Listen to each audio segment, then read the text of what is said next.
नमस्कार, स्वागत है आपका राजनीति 24 न्यूज में। आइए डालते हैं इस वक्त की बड़ी खबरों पर नजर।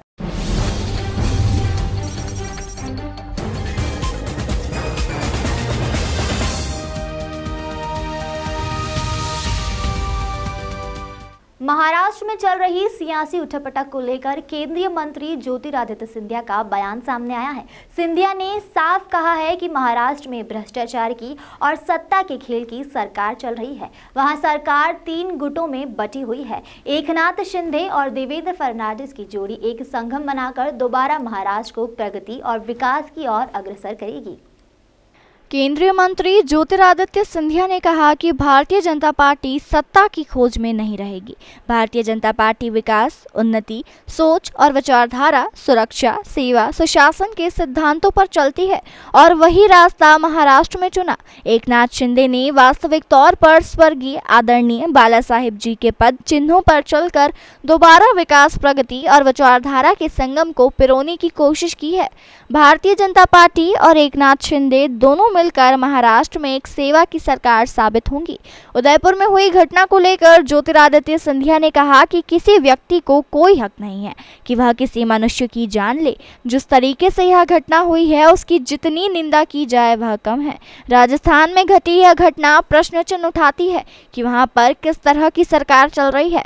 न जनता की सेवा हो पाती है, न जनता की सुरक्षा हो पाती है। उन्होंने कहा कि मैं तो यही आशा करता हूं कि ऐसे लोगों को सख्त से सख्त सजा मिलनी चाहिए। ऐसी घटना हमारे देश में नहीं होना चाहिए। महाराष्ट्र का रास्ता अवरुद्ध कर दिया था। भ्रष्टाचार की सरकार चल रही थी, सत्ता की खेल की सरकार चल रही थी। 3 गुटों में सरकार बटी हुई थी और एक अनहोली अलायंस जो कहा जाता है, अधर्म की अघाड़ी बनी थी। मैं बधाई देना चाहता हूं एकनाथ शिंदे जी को। एक मराठा होने के नाते जो सही कदम उन्होंने उठाया है, एक विचारधारा के पक्ष में, एक सोच के पक्ष में, एक प्रगति और विकास के पथ के पक्ष में। और मुझे विश्वास है कि ये जो जोड़ी है एकनाथ शिंदे जी की और देवेंद्र फडणवीस जी की, दोनों की जोड़ी एक संगम बनाकर दोबारा महाराष्ट्र को उस विकास और प्रगति के पथ पर पूर्ण रूप से अग्रसर करेगी। सर, उद्धव जी कह रहे हैं कि 2.5 साल भारतीय जनता पार्टी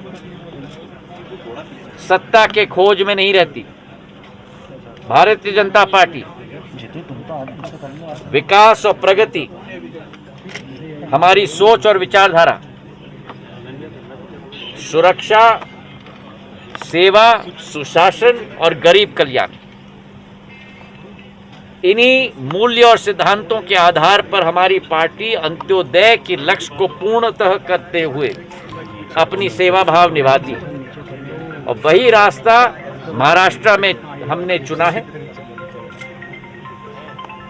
एकनाथ शिंदे जी को और देवेंद्र फडणवीस जी को मेरे तरफ से बहुत बहुत शुभकामनाएं और मुझे विश्वास है कि उन दोनों के संयुक्त नेतृत्व में महाराष्ट्र विकास और प्रगति के पथ पर अग्रसर होगा। सर, 2.5 साल का ऑफर तो उद्धव ठाकरे कह रहे हैं कि हमने अमित शाह जी को पहले ही दे चुके थे, लेकिन अगर पहला होता तो 2.5 साल की बनती शिवसेना की सरकार। अब देखिए, अगर मगर की हम बात न करें, बात तो ये करें कि घर के अंदर ही क्या हुआ कि ये स्थिति उत्पन्न हुई।